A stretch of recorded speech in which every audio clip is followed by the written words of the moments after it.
Ya, selamat pagi semuanya. Assalamualaikum warahmatullahi wabarakatuh. Hari ini materi kita adalah pengantar Linux, karena kita sudah mulai masuk ke jaringan komputer 2, di mana di dalam jaringan komputer 2 nanti kita mencoba fokus ke dalam pembuatan atau membangun jaringan berbasis Linux ya. Nah, untuk itu kita harus paham sejarah Linux dulu, agar kita lebih mengenal tentang sistem operasi Linux ya. Linux itu pada awalnya dibuat oleh seorang mahasiswa ya Finlandia yang bernama Linus Torvald. Ya, hampir sama seperti teman-teman ya, teman-teman kan mahasiswa juga.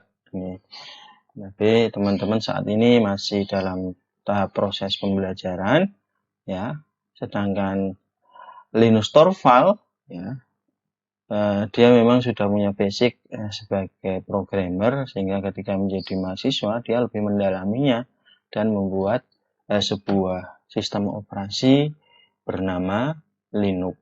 Ini ya. Nama Linux diambil dari nama ya pembuatnya, dari Linus Torvald. Ini jadinya Linux. Dulunya Linux merupakan proyek hobi yang diinspirasi dari Minix, yaitu sistem Unix kecil ya yang dikembangkan oleh Andre Tannenbaum. Nih, ya dua-duanya open source. Nih, ya. Nah, Linux versi 0.01 dikerjakan sekitar bulan Agustus tahun 91. Kemungkinan teman-teman baru lahir ya ini ya. Nih, karena teman-teman kan kaum milenial ya. Nah, kemudian pada tanggal 5 Oktober 91, Linus mengumumkan versi resmi Linux, yaitu versi 0.02 yang hanya ya dapat menjalankan shell bash atau GNU Boot Against Shell dan GCC GNU C compiler. Jadi seorang mahasiswa sudah bisa membuat aplikasi atau sistem operasi yang open source. Nah, apa itu Linux? Linux adalah sebuah program open source.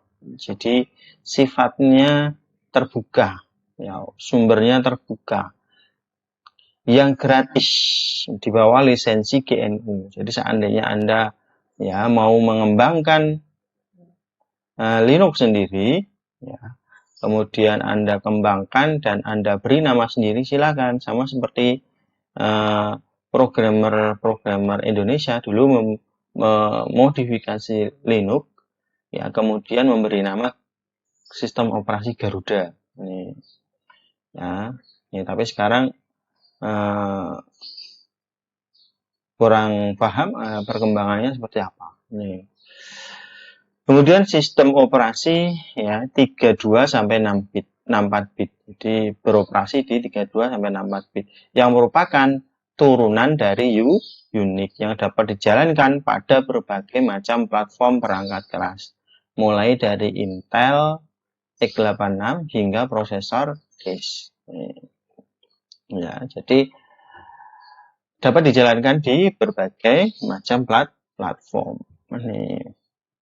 Nah, Linux sebagai program open source yang gratis, salah satu yang membuat Linux terkenal adalah karena gratisnya. Karena open source yang gratisnya. Jadi banyak dikenal karena sifatnya yang gratis dan bisa dimodifikasi. Nah, kalau kita mau modifikasi, maka kita harus ya karena Linux berada di bawah lisensi GNU. Apa itu lisensi GNU? GNU adalah GNU Not Unix. Anda dapat memperoleh program lengkap dengan kode sumbernya, shortcode. Ya.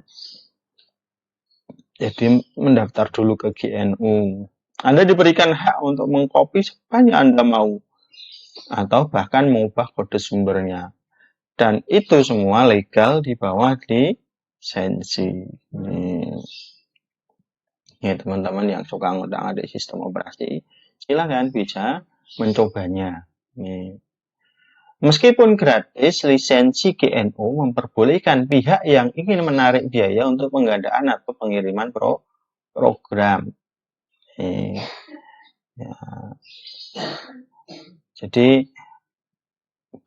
GNU memperbolehkan teman-teman misalkan menarik biaya, ya biaya penggandaan maupun pengiriman program.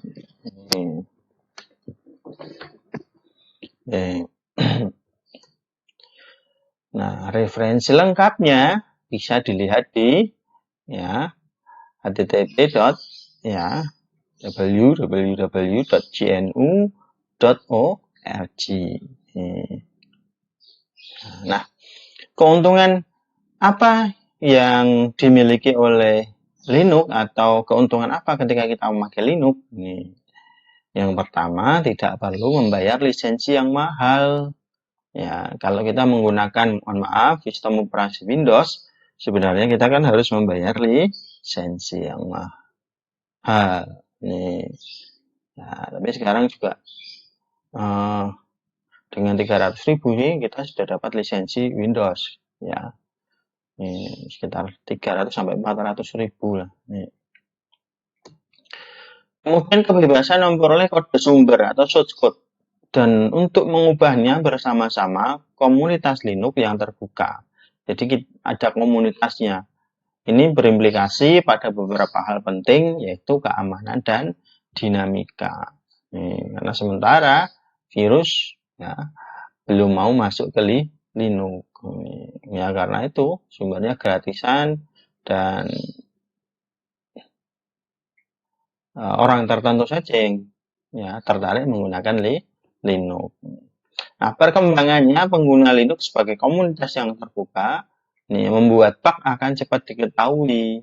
Jadi kalau Anda ada komunitas pengguna Linux, ya, misalkan salah satu kok ada kendala error, ya, bug, maka akan diberitahukan ke komunitas dan cepat pula itu para programmer memperbaiki programnya. Nih, ya. Keuntungan Linux. Ini.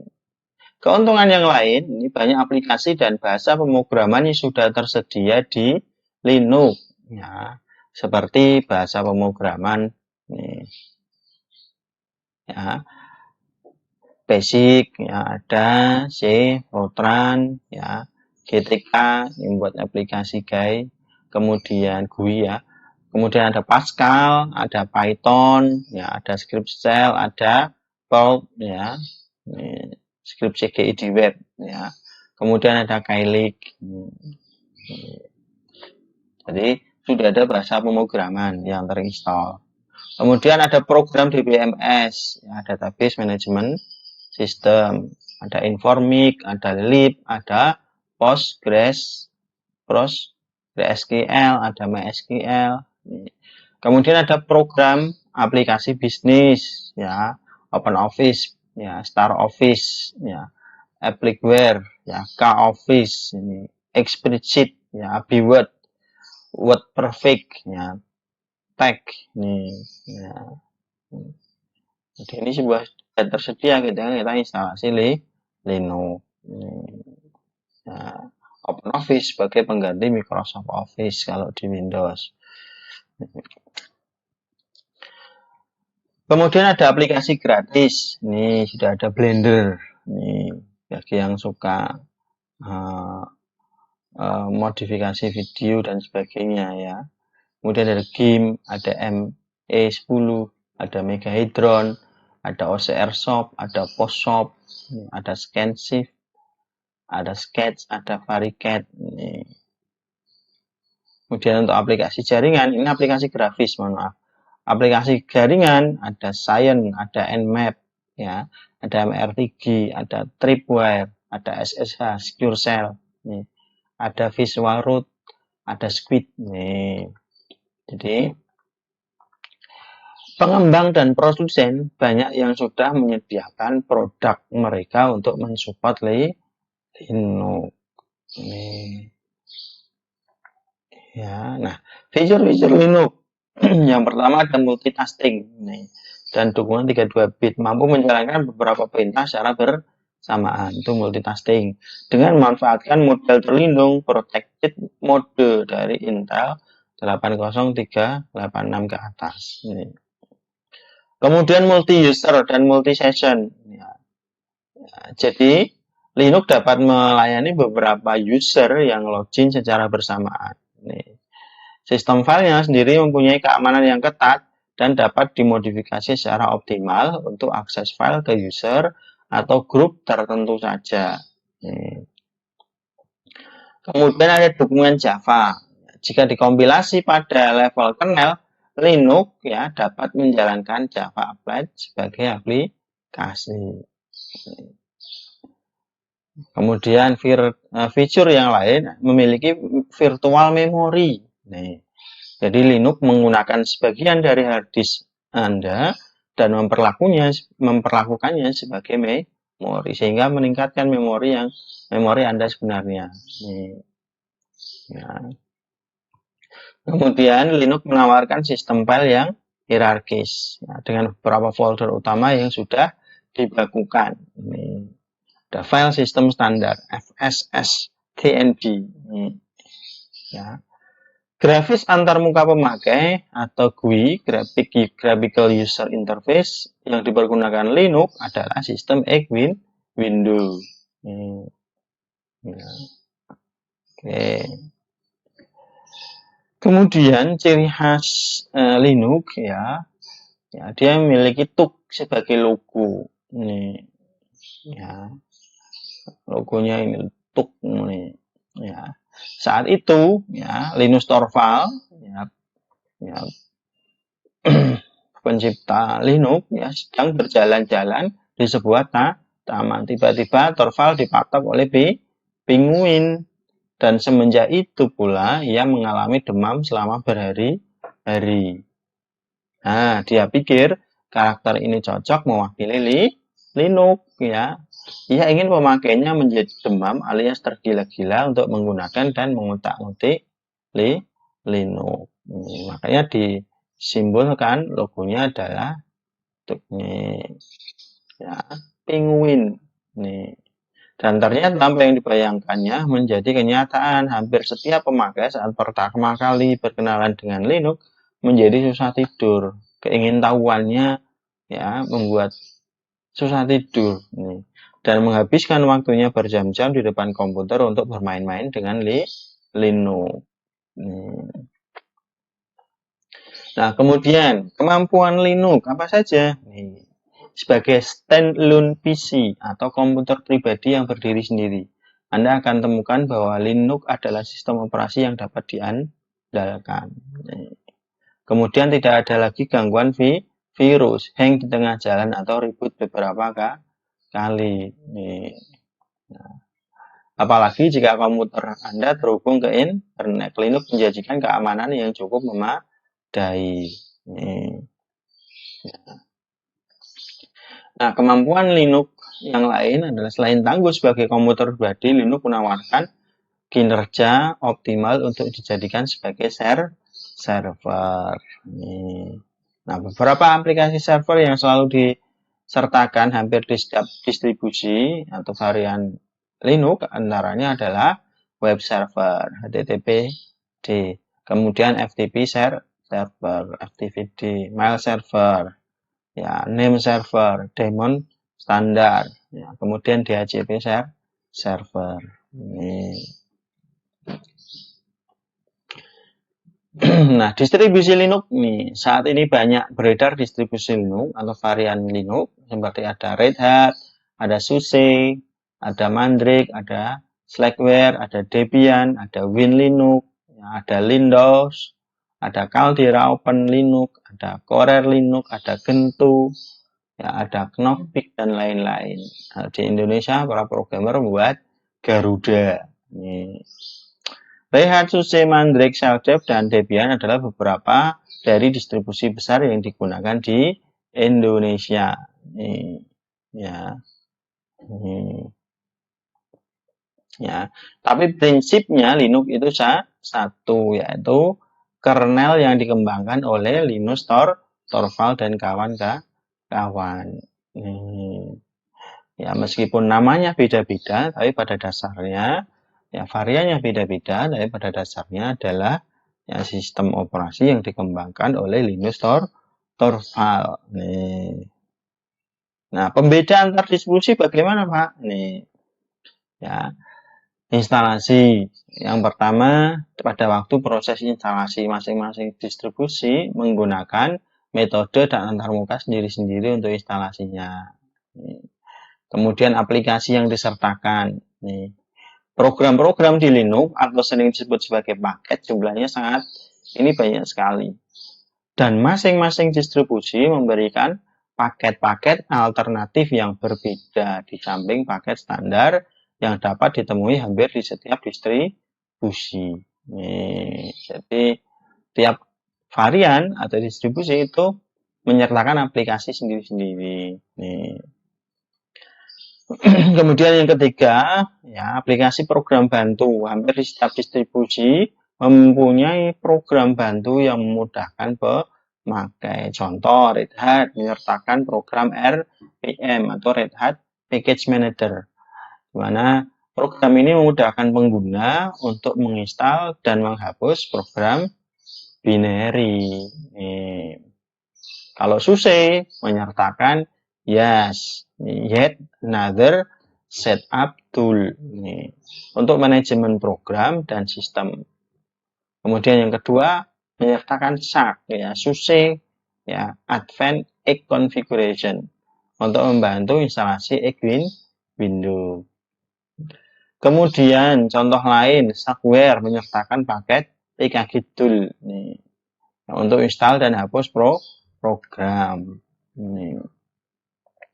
Kemudian ada Debian menyertakan DPKG untuk fungsi yang sama, namun semakin lama menggunakan Linux pada akhirnya akan terasa masing-masing sama saja antar masing-masing distribusi. Oke. Nah, kesimpulannya kita kalau mau menggunakan Linux, kita usahakan mempelajari sejarah Linux biar tahu penciptanya siapa. Pak Linus Torvald. Kemudian apa itu Linux? Jadi kita bisa menjelaskan. Kemudian apa itu lisensi GNU? Kemudian kemampuannya apa saja Linux itu? Selanjutnya, distribusi Linux itu apa saja?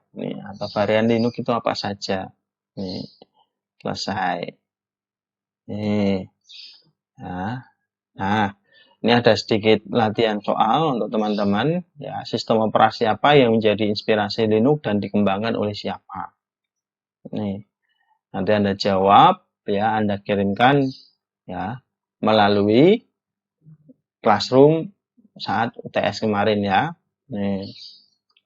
Sistem operasi apa yang menjadi inspirasi Linux dan dikembangkan oleh siapa? Kemudian apa syarat-syarat dari lisensi GNU? Biar Anda baca-baca juga. Kemudian sebutkan beberapa aplikasi yang sering disertakan Linux sebagai salah satu kemampuan Linux. Kemudian yang keempat, sebutkan 5 distribusi atau distro Linux yang beredar di Indonesia. Nah, yang terakhir, sebutkan pembeda distro Linux. Jadi masing-masing distro itu bedanya apa? Lagi latihan soal, Anda kerjakan, tulis tangan teman-teman, kemudian difoto, dan hasil fotonya dikirim ke Classroom. Ya, beri nama dan kelas, jangan lupa. Kelas, nama kelas NPM ya. Ada 5 latihan soal. Ya. Anda bisa browsing, Anda baca-baca artikel yang ada, kemudian Anda selesaikan latihan soal ini. Begitu kiranya pertemuan hari ini yang bisa saya sampaikan untuk jaringan komputer 2. Ya. Terima kasih atas kehadiran Anda. Ya, saya akhiri. Assalamualaikum warahmatullahi wabarakatuh.